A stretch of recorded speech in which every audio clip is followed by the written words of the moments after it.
David Adeleke Adeleke azwi ku izina rya Davido, ni umuririmbyi, umwanditsi w'indirimbo, umucuranzi w'umuziki ndetse n'umukinnyi wa filime w'umunya-Nigeria ariko nanone w'umunyamerika. Yavukiye Atlanta muri Leta Zunze Ubumwe za Amerika ku itariki ya 21 Ugushyingo 1992 kuri Adedeji Adeleke na Velo Adeleke, ababyeyi b'abanya-Nigeria. Inkuru y'ubuzima, umuziki, intsinzi ndetse n'umurage mu kiganiro Ubuzima Bushoboka. Ubuzima Bushoboka TV show. Ubuzima Bushoboka ni ikiganiro mukurikirana hano buri munsi kuri Muhire JC Official. Tubagezaho amateka y'ibyamamare mu ngeri zigiye zitandukanye, imyidagaduro, politike ndetse n'ibindi. Uno munsi tugiye kurebera hamwe ubuzima n'amateka ya Davido. Ntucikwe, kora subscribe kugira ngo tujye tubana buri munsi.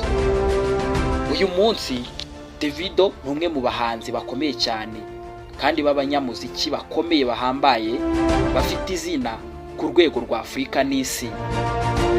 Afite umutungo urenga miliyoni 20 z'amadolari ndetse n'ibihangano byageze kure cyane. Ubwana bwe, uburezi ndetse n'intangiriro z'inzozi ze birimo inkuru ihambaye y'ubuzima. Davido yakuriye mu muryango ufite ubushobozi bukomeye. Ese Adedeji Adeleke ni umushoramari wari waramaze kuba umumiliyarderi kandi azwiho gutera inkunga imishinga y'uburezi ndetse n'imibereho myiza. Nyina Velo Adeleke yari umwarimu muri kaminuza kugeza atabarutse mu 2003. Davido yakuriye hagati ya Nigeria ndetse na USA, Amerika, ahantu habiri bamuhaye imyumvire itandukanye ndetse n'amasomo y'ubuzima. Davido yize muri British International School i Lagos, nyuma yerekeza muri Oakwood University muri Alabama aho yigaga Business Administration. Ariko impano yo mu muziki yamurushije imbaraga cyane, maze ahitamo kuva muri kaminuza mu 2011. Agaruka muri Nigeria, atangira urugendo rwamuhinduriye ubuzima, rumugira ikirangirire.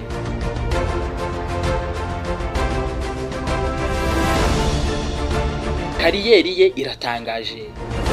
Uko Davido yabaye ikirangirire mu muziki. Davido yatangiye umuziki ku mugaragaro mu 2011. Indirimbo ye ya mbere Back When afatanyije na Naetosi yahise yigarurira imitima y'abakunda umuziki. Nyuma haje Demidulo, indirimbo yabaye ubwami mu gihugu hose, ihindurira Davido izina, izina rikomeye cyane mu muziki w'abanya-Nigeria.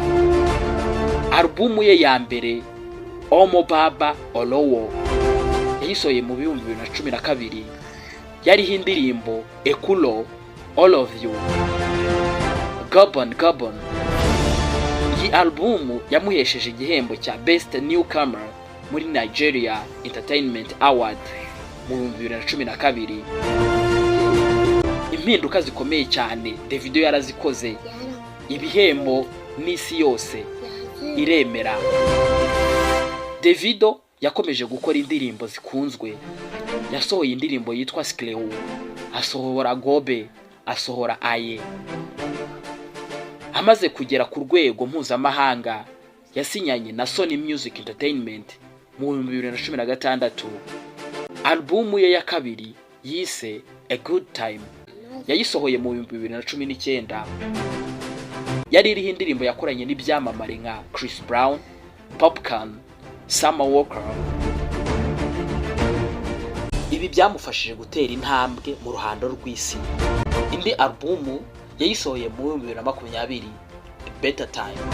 Iyi albumu ikubiyemo ubutumwa bw'urukundo, ubuzima, inshuti, urugendo rwo gucika intege ndetse n'intsinzi.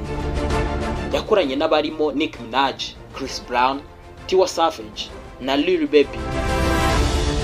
Indirimbo nka Fame, Joe, Jolly Ground ndetse na The Burst zaciye ibintu ku rwego mpuzamahanga. Albumu ye yindi Timeless yayisohoye mu 2023. Iki ni kimwe mu bihangano bye bikomeye cyane, cyaje nyuma y'agahinda gakomeye ko kubura umwana we Ifenyi. Album yagaragaje gukomera, gukira ibikomere ndetse n'ubuzima bushya mu muziki. Davido yasoje iyi faze y'ubuzima agaragaza ko nubwo ubuzima bushobora kukuvuna, umuziki ushobora kuba umuyoboro wo gukira. Ibindi Davido yagezeho, yagaragaye muri filime John Zelebi, yaje no kujya muri Hollywood, agaragara muri filime Coming to America igice cya kabiri. Ibi ngibi byose byerekana ko impano ye itagarukira mu muziki gusa. Ubuzima bwe bwite, urukundo n'umuryango nabyo ubwabyo biratangaje, harimo inkuru yo kubara. Nubwo Davido akunze kuba umuntu uhisha ubuzima bwe, imibereho ye yagiye ivugwa cyane mu itangazamakuru. Afite abana batandukanye barimo Imade, Hayen, Haley ndetse n'abandi babiri bavutse ku babyeyi batandukanye. Mu 2020 Davido yambitse impeta umukunzi we w'igihe kirekire, Chioma Rowland. Bombi babyaranye umwana w'umuhungu, David Ifenyi Adeleke Jr. witabye Imana mu 2022. Urupfu rwababaje cyane Afurika yose. Ni kimwe mu bihe byamukomerekeje cyane, ariko cyerekanye imbaraga z'umuntu umaze gukura ku mubiri ndetse no mu bitekerezo. Si umuziki gusa cyangwa se nyine kunguka cyane no kuba umukire, cyamamare karundura, ahubwo no gutanga yewe no gukora iby'imbabazi ni bimwe mu bintu biranga Davido. Davido afite umutima wo gufasha binyuze muri DMW Foundation. Afasha cyane mu burezi, ubuzima ndetse no guteza imbere urubyiruko. Mu gihe cya COVID-19 yatanze inkunga igera mu 500,000 by'amadolari ndetse n'ibikoresho byo kwa muganga mu gihugu hose. Davido yahawe ibihembo byinshi birimo BET Awards, MTV Europe Music Awards, Mobo Awards. Mu 2018 yegukanye Artist of the Year muri The Headies, African Artist of the Year muri Vodafone Ghana Music Award. Gana ku musozo w'iki kiganiro ku mateka ya Davido. Inkuru ya Davido ni isomo rikomeye cyane ku rubyiruko. Nta mpano nini nko kwemera gutangira bushyashya. Imibabaro ntikubuza kuba uri gutekereza kuba we, cyangwa se uwo wari gutera imbere. Impano ivanze n'imirimo myinshi itera ubuzima bushoboka. Intsinzi nyayo si amafaranga gusa, ni umurage ugira icyo usigira isi. Davido yahinduye umuziki wa Afurika, yerekana ko amahirwe y'ubuzima ashobora kuza mu buryo bw'inzozi, ariko kandi n'ibigeragezo bikakuremamo umuntu mushya. Iki ni ikiganiro ubuzima bushoboka. Nimba wagikunze kino gice cyangwa se no mateka ya Davido, kura like, utwandikire muri comment umuntu wumva twazaganiraho ubutaha, nawe ufite icyo yasigira isi muri rusange. Ndi Muhire, naho ubutamukira ikiganiro.